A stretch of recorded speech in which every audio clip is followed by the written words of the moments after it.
soo leen bëggee abonné ci chaîne bu mag bii di Académie Minane dem leen YouTube bind Daaru Minane ngir nag nga abonné yomb na bësal cloche bi lépp yemb su boobaa dara nag dootu la rawati ci actualité ci communauté mouride ak chaîne bii di Daaru Minane. léegi nag bâtiment bi ñu nekk nag pour vous parler techniquement de ce bâtiment la boo xam te ne dafa xaw complexe parce que bokk na ci bâtiment yi nga xam te ne mooy xolu université bi parce que fii la administration bi nekk fii moom mooy bureau bi nga xam te ne mooy bureau principal bi nga xamante ni fii la recteur di nekk fii la professeurs yeeg seen kii yëpp fii mooy seen base ba pare nag kenn ku nekk doog a dem ci sa faculté mais ci biir administration bi nga xamante ne mooy administration rectorale bi bâtiment la boo xamante ni dafa xaw a doy waar parce que bâtiment la boo xamante ni techniquement parlant defuñu ko système traditionnel dañ ko def système boo xamante ni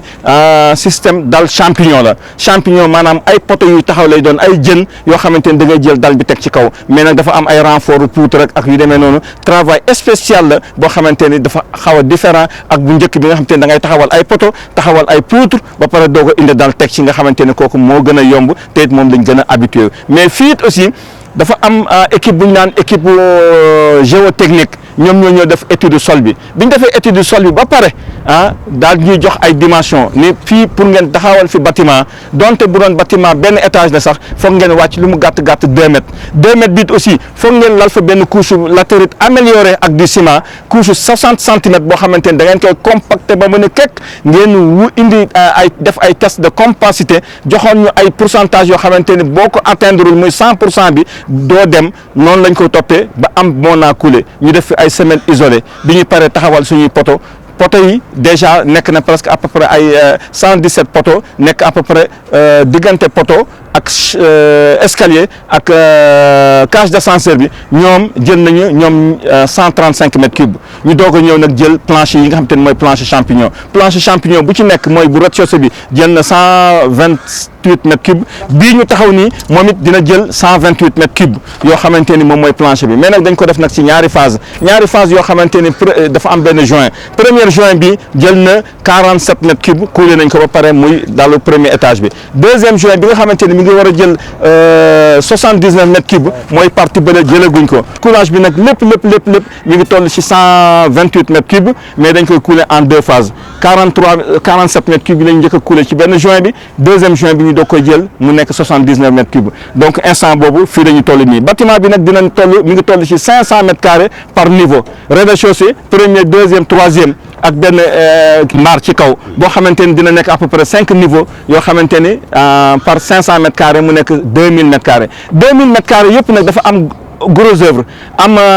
génie civil mais terewul it nag dañ ko liggéey boo xamante ni liggéey dernière génération la bâtiment bii ni nga taxawee boo gisee ñu jàkkaarloo yow ñu ngi woon ginnaaw jumaa Touba bi ma gën a lee donc dafa nekk ci entrée boo xamante ni bâtiment bi dafa jox face ak entrée bi ba nga xamante ni képp ku jaar ci tali bi da ngay jàkkaarloog bâtiment bi ñu def ko vitrage boo xamante ni vitrage la boo xamante ni dafa commencé ci suuf ba ci kaw à part poteau dal ak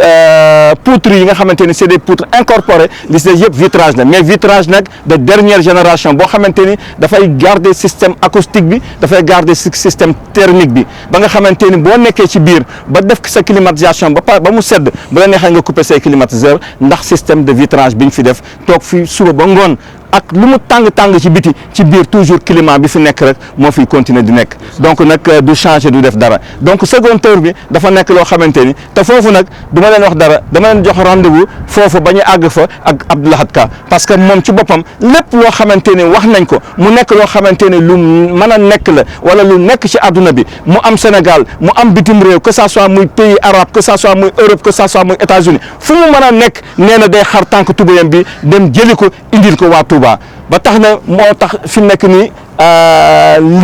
li mu def ci administration bi moom la def ci amphi bi nga jóge moom la def ci salle d'études yi ba nga xamante ne amphithéâtre bi professeur day nekk États-Unis wala mu nekk Maroc wala Égypte di jàngal xale yi nga xamante ne ñi ngi fii jàkkaarloog ñoom mel ni daf leen a gis wasalaam. li sadinatan bi kullil janna min daari minan yaatal minna li sadinatan bi kullil janna min daari minan yaatal minna